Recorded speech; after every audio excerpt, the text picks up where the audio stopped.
Le Monday Night Raw d'après Backlash qui se déroule à Knoxville dans le Tennessee s'est passé la nuit dernière, et on ouvre directement le show avec un récap package de ce qui s'est passé à Backlash. D'ailleurs, je vous invite à aller voir ma vidéo sur le sujet, je la mets directement ici. Une Jeep débarque à l'arène et c'est le chef tribal Roman Reigns, le champion du monde poids lourd, qui, je rappelle, a une cérémonie de reconnaissance de la part de Jacob Fatu qui doit se dérouler plus tard dans la soirée, comme c'était convenu en cas de défaite de ce dernier. Et c'est Adam Pearce, le général manager de Raw, qui va interrompre Roman Reigns dans son élan pour lui dire que Jacob Fatu a été beaucoup trop loin et qu'il se demande si c'est une bonne idée de le faire venir ce soir, et même si c'est une bonne idée de le garder dans le roster. Cependant, Roman Reigns, qui après avoir demandé son titre, va lui demander « Mais qui a ramené Jacob Fatu à la WWE ?» Ce à quoi il va lui répondre « Bah toi !» Et là, Roman lui annonce que c'est lui qui va le réduire en morceaux. On perd pas de temps puisque c'est les membres de The Vision accompagnés de Paul Heyman qui font leur entrée. D'ailleurs, Paul Heyman il va se saisir du micro et proclamer Knoxville comme la ville la plus consanguine de toute l'Amérique. Il va aussi s'amuser du fait des critiques de Bron Breakker comme quoi il serait pas forcément prêt. Ce à quoi il va répondre, bah au final celui qui n'était pas prêt c'était Seth freaking Rollins comme on a pu le voir à Backlash. Puis il va faire les louanges des champions par équipe, Austin Theory et Logan Paul jusqu'à ce qu'il soit interrompu par les Street Profits qui vont clairement afficher leur intention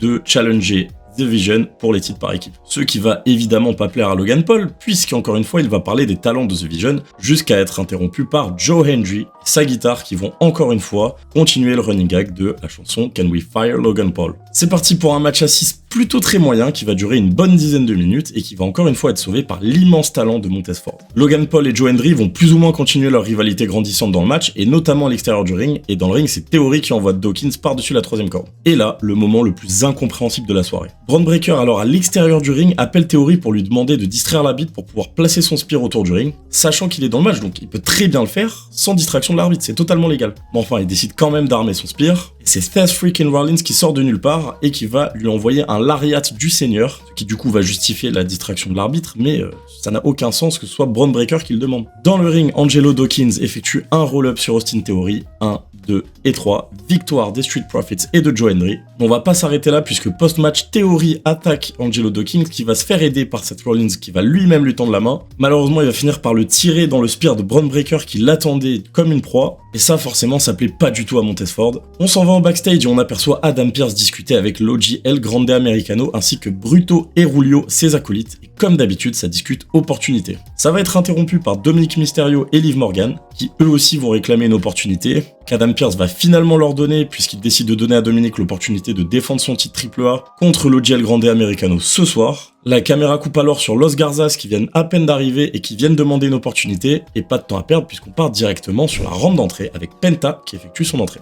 Il va call out mon gars sur Ethan Page qui va pas tarder à répliquer et qui va lui expliquer qu'après avoir effectué le tombé sur lui la semaine précédente, il mérite une opportunité au titre. Penta acquiesce et lui dit qu'il est prêt maintenant pour son combat. Sauf qu'Ethan Page, il est en costard et il voit plutôt Saturday Night Main Event qui se déroule dans 2 semaines et que Penta ne se rend pas compte de l'héritage que porte le titre intercontinental qui est un véritable symbole d'excellence chez WWE. Penta, lui, il en a rien à foutre, il lui dit « Ok, pas de soucis, c'est quand tu veux ». Interruption de Rusev qui dit à Ethan Page que s'il arrivait les épaules du champion, c'est grâce à lui et que lui aussi veut une opportunité au titre. Ethan Page lui dit alors qu'il a raison pour éviter les embrouilles et mettre Jivan Evans dans la sauce jusqu'à ce que ce dernier applique en disant qu'Ethan Page a tout inventé et ça va partir en baston jusqu'à ce que le general manager Adam Pearce décide d'en faire un match 1 contre 1 entre Jivan Evans et Rusev. Un match de 12 minutes où Rusev va surtout être utilisé pour mettre en avant Jivan Evans qui va faire ses moves de voltigeur signature jusqu'à effectuer son OG Cutter pour remporter la victoire totalement clean sur la brute bulgare. Retour backstage où on retrouve Io Sky et Asuka qui se font un gros câlin, c'est vraiment la suite de Backlash. Asuka lui dit clairement qu'elle attendait que quelqu'un soit capable de prendre sa place et qu'elle l'a trouvé en la personne d'Io Sky.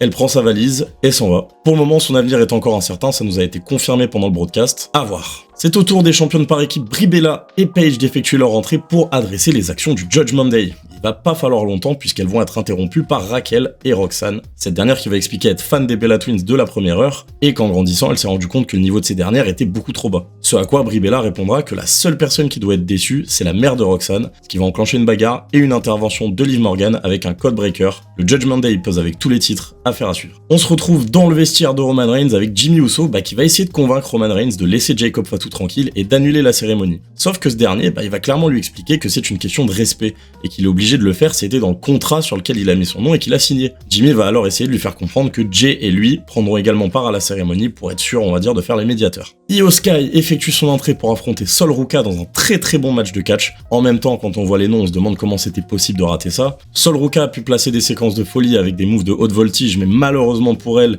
lors d'une tentative de Soul Snatcher, Io Sky va l'avoir à l'expérience et contrer avec un crucifix pin pour le compte de 3. Victoire de Io Sky, les deux lutteuses finissent par s'enlacer, preuve de respect entre la meilleure catcheuse du monde et une des futures très grandes. Deux annonces effectuées par WWE à ce moment-là.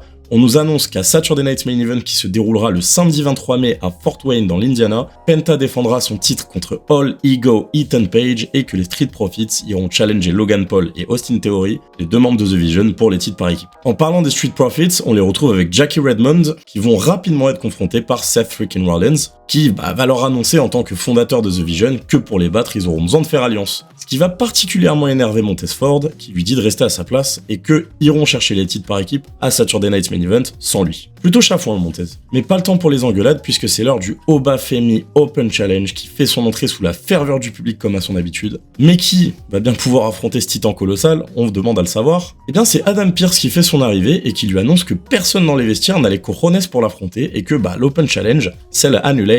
Furieux, Femi rentre dans les vestiaires et il tombe nez à nez avec Los Garzas qu'on avait vu plus tôt dans le show. Il va littéralement les ramener au ring ainsi qu'un arbitre puis démolir Los Garzas avec une série d'uppercuts, Fall from Grace et victoire en 1v2 d'Obafemi. Pas de repos, on enchaîne directement avec le match prévu pour le titre de la AAA avec Dominic Mysterio, le champion en titre qui fait son entrée, suivi par l'original El Grande Americano. Les deux hommes qui vont nous offrir du très bon catch, ce qui est devenu assez rare pour Dominic Mysterio ces derniers temps. Seulement voilà, match un peu trop court, puisqu'évidemment on va avoir le droit à la présence d'El Grande Americano, ainsi que Rayo et Bravo, puisque je le rappelle, on a bientôt le droit au fameux affrontement entre les deux El Grande Americano dans un match masque versus masque. Une distraction qui va bien évidemment permettre à Dominic Mysterio de remporter la victoire et de conserver son titre. Roman Reigns, le Tribal Chief, fait son entrée, accompagné de seulement Jimmy Uso, et demande à la foule de Knoxville de le reconnaître. Jacob Fatu fait son arrivée dans l'arène et est directement interpellé par Jey Uso qui l'attendait de pied ferme, en espérant faire redescendre la tension. Sauf que Jacob, lui, il en a pas grand chose à foutre, il écoute rien de ce que Jey lui dit et il marche directement vers le ring. Forcément, à force d'être ignoré, Jey va péter les plombs et poser ses mains sur Fatu, qui va directement lui envoyer un coup de boule à la Zizou et s'adresser à Roman Reigns en lui disant que pour le reconnaître, il va devoir lui casser la gueule. La musique de Jacob Fatu retentit, Jimmy Uso lui fait barrage mais est rapidement écarté par Jacob qui regarde Roman Reigns droit dans les yeux. Les deux hommes en viennent aux mains et Fatu prend le dessus jusqu'à ce que Roman sorte une chaise et prenne l'avantage. Malheureusement, au moment d'armer son spear, il est contré par un super kick, enchaîné d'un Tongan Death Grip et d'un magnifique dive à l'extérieur du ring.